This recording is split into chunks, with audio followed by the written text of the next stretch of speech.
नमस्कार प्रिय विद्यार्थियों, बीएसएससी की तैयारी करने वालों के लिए रामबाण सीरीज में लेकर के प्रस्तुत हुआ हूँ शिक्षण अभिरुचि से संबंधित महत्वपूर्ण प्रश्नों के बारे में। ठीक है, ये प्रश्न आपको कितने होने वाले हैं दोस्तों? 500 महत्वपूर्ण प्रश्नों की सीरीज पूरी की पूरी आपको होने वाली है। तो 500 से भी अधिक प्रश्न है। ठीक है, 500 से भी अधिक प्रश्न जो है वो आपको मैं सोल्व कराने का प्रयास पूरा का पूरा करूँगा।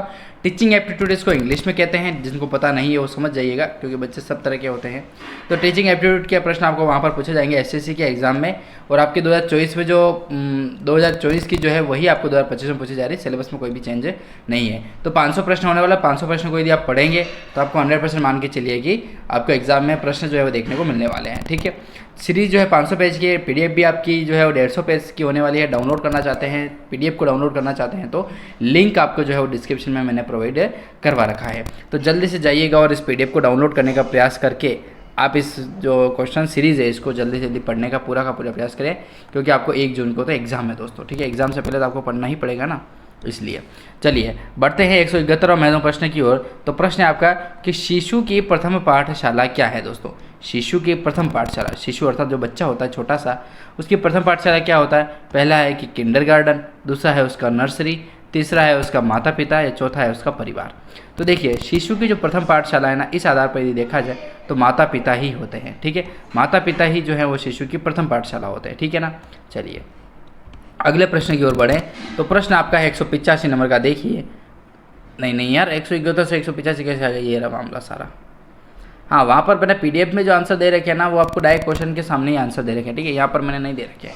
यहाँ पर तो क्या कैसे देंगे यार? फिर आप तो फिर पढ़ोगे क्या? थोड़ा अपना खुद का स्वविवेक भी लगाना चाहिए ना। चलिए 172वां प्रश्न देखिए कि आप अपने पड़ोसी से कैसा व्यवहार करेंगे। क्वेश्चन रिपीट हुआ है, मैं जानता हूँ इस चीज़ को, लेकिन एक बार और देखिए। पहला ऑप्शन कह रहा है कि मित्रता का व्यवहार करेंगे, सामान्य, हाँ देखो ऑप्शन चेंज है यार आपकी बार। व्यवहार का, मित्रता का व्यवहार करेंगे, सामान्य व्यवहार करेंगे, कोई मतलब नहीं रखेंगे, या फिर एक अच्छे नागरिक जैसा व्यवहार करेंगे।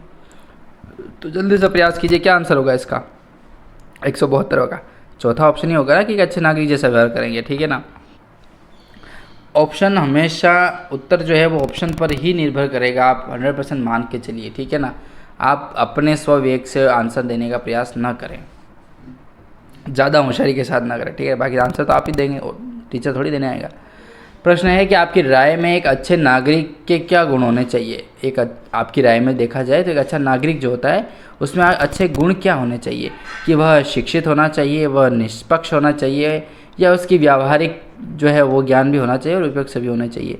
तो इस आधार पर देखें तो सही बात यही बैठेगी आपकी, उपयुक्त सभी होने चाहिए, निष्पक्ष भी होना चाहिए, शिक्षित भी होना चाहिए, और व्यावहारिक ज्ञान भी उसके अंतर्गत होना चाहिए दोस्तों। ठीक है, चलिए अगले प्रश्न की ओर बढ़ते हैं। तो प्रश्न है आपका कि नवोदय विद्यालय किसके लिए आरंभ किए गए हैं? नवोदय जो विद्यालय हैं दोस्तों वह किसके लिए आरंभ किए गए हैं? पहला ऑप्शन कह रहा है कि ग्रामीण बच्चों के लिए आरंभ किए गए हैं, दूसरा ऑप्शन कह रहा है कि प्रतिभाशाली ग्रामीण बच्चों के लिए आरंभ किए गए हैं, तीसरा ऑप्शन है कि गरीब बच्चों के लिए आरंभ किए गए हैं, चौथा है कि मंद बुद्धि जो बच्चे होते हैं उनके लिए आरंभ किए गए हैं नवोदय विद्यालय। तो जल्दी से प्रयास कीजिए, क्या होगा? 174 का आंसर क्या हो सकता है? दूसरा ऑप्शन राइट आंसर होगा। ठीक है, कि प्रतिभाशाली जो ग्रामीण बच्चे हैं उनको नवोदय के माध्यम से आगे बढ़ाने का जो प्रयास है वो सरकार कर रही है, और अच्छा से अच्छा प्रयास करना चाहिए उसको। 175वां प्रश्न देखिए कि उत्तर पुस्तिकाओं की जांच करते समय आप ध्यान रखेंगे क्या? उत्तर पुस्तिकाओं की जांच करते समय जो है आप ध्यान रखेंगे क्या? कि योग्यता के अनुसार अंक देंगे, बात सही है। प्रश्न कह रहा है, दूसरा ऑप्शन कह रहा है कि पुस्तिका को बिना पढ़े अंक दे देंगे, ये बात तो गलत है, बिना पढ़े अंक कैसे दे सकते हैं। सभी छात्रों को उत्तीर्ण करेंगे, ये बात भी गलत है, और उपयुक्त सभी, ये बात भी गलत है। तो जल्दी से आंसर बताइए क्या हो सकता है इसका? Option A he right answer होगा ना इस आधार पर देखा जाए तो, सरकार की मान्यता के अनुसार। बाकी यदि आपके पास कॉपी आएगी मैं क्या करूँगा बताऊँ? सबको उत्तीर्ण कर देंगे भाई साहब नहीं करेंगे सबको उत्तीर्ण, ठीक है ना। बाकी क्या है फिर, घोड़े की चाल भी वही और गधेड़े की चाल भी वही, तो थोड़ी मामला चलेगा। अगला प्रश्न है कि आप कैसे छात्र को कक्षा में मॉनिटर बनाएंगे? ऐसा कौन सा छात्र जिसको आप मॉनिटर बनाना पसंद करेंगे? जिस छात्र के जो सभी छात्र हैं उसको पसंद करते हैं उसे बनाएंगे, या जो बहिर्मुखी तरीके का होगा उसको बनाएंगे, या जो शिक्षक स्वयं पसंद करता हो उसको बनाएंगे, या जो निडर हो, उदंड हो, कक्षा में सबसे बड़ा हो उसे बनाएंगे? तो देखिए, जो छात्र का मॉनिटर बनाया जाएगा वो किसे बनाया जाएगा? तो इस आधार पर यदि आंसर देखा जाए तो पहला ऑप्शन ही राइट होगा कि जो सभी छात्रों को पसंद हो उसे बनाएंगे। ठीक है, जबकि एक मान्यता के अनुसार देखा जाए ना तो जो निडर हो, क्या कहते हैं, उदंड हो ना कक्षा में, सबसे ज़्यादा जो उदंड हो उसे आप मॉनिटर बना दें। ठीक है, अगर वो खुद मॉनिटर बन गया ना तो दूसरों को मस्ती करने का मौका ही नहीं देगा, सबसे अच्छी बात तो ये। ठीक है ना, तो सरल आदमी को बना दिया तो बेचारा ब्लैक बोर्ड पर सबके नाम लिख लिख के वो थक जाएगा। ठीक है ना, तो ऐसा मामला हो जाता है। तो ऐसा नहीं, सबसे उद्दंड उसी को बना दो तो फिर मस्ती कौन करेगा, इसलिए ठीक मामला हो जाएगा, बैठ जाएगा, ठीक है ना। अगला प्रश्न देखें, तो अध्यापक का अपने विषय पर अधिकार क्यों होना चाहिए। अध्यापक जो है वो अपने विषय पर अधिकार रखते हैं, क्यों? क्योंकि वह सुलभता के लिए होता है। दूसरा है कि शिक्षण को सफल बनाने के लिए होता है। तीसरा कह रहा है कि रोब डालने के लिए होता है। चौथा है कि विद्यालय का नाम करने के लिए होता है। ठीक है, देखिए अध्यापक जो है अपने विषय पर अधिक अधिकार रखता है, तो उसका कारण यही होता है, उस मामले में देखा जाए तो शिक्षण को जो है वो सफल बनाने के लिए वो प्रयास करते रहते हैं टीचर्स। ठीक है, अगला प्रश्न देखें इसी कड़ी में। तो अगला प्रश्न क्या कह रहा है 178 नंबर का, कि यदि आपके विद्यालय में भिन्न भिन्न जाति वाले शिक्षक हैं, भिन्न भिन्न जाति वाले, ठीक है, अलग अलग जातियों के शिक्षक हैं, तो आपका उनके प्रति व्यवहार कैसा होगा। दोस्तों हिसाब से देखा जाए तो कोई भी व्यवहार में फ़र्क नहीं पड़ना चाहिए दोस्तों, क्योंकि सब जाति के आधार पर नहीं बटे हैं, सब मनुष्य हैं। बस इस बात को आप दिमाग में याद रखें और बच्चों को भी यही सिखाएं, ठीक है, क्योंकि ये जातिवाद ख़त्म करो यार, कोई मतलब नहीं है, सब क्या हैं, हिंदू हैं, बस सब हिंदू हैं। जातिवाद ख़त्म करो, लेकिन उसके आधार पर आरक्षण जो है उसको ख़त्म करो।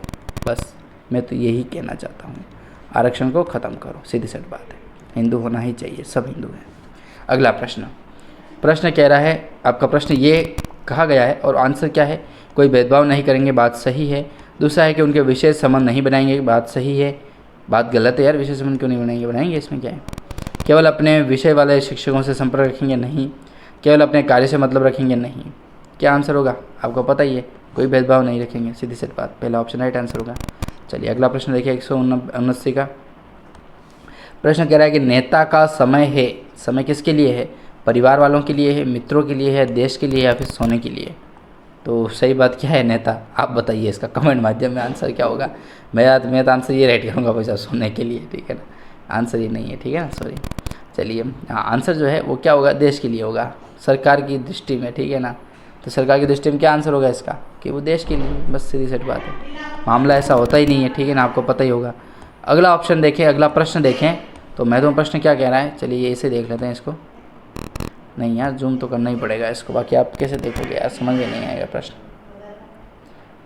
चलिए 180 नंबर का प्रश्न क्या कह रहा है, देखिए प्रश्न कह रहा है आपका कि यदि कोई अभिभावक जो है अपने बच्चों के बारे में यह शिकायत करता है कि उसे जानबूझकर के 6 माही परीक्षा में कम अंक दिए जाए, तो आप क्या करेंगे। देखिए कोई टीचर आया, क्या कहते हैं, कोई माता पिता आया आपका स्कूल में और आपको कह रहा है कि सुन टीचर, मेरे बच्चे को जानबूझ करके जो तुम्हें अर्धवार्षिक परीक्षा हो रही है उसमें कम नंबर देने हैं, क्या करोगे बताओ, क्या करोगे। पहला है कि मामले में छानबीन का आश्वासन देंगे, प्रधानाचार्य से संपर्क करने की राय देंगे, कोचिंग कक्षा में जाने की राय देंगे, या वार्षिक परीक्षा में छात्र की मदद करने का वायदा करेंगे।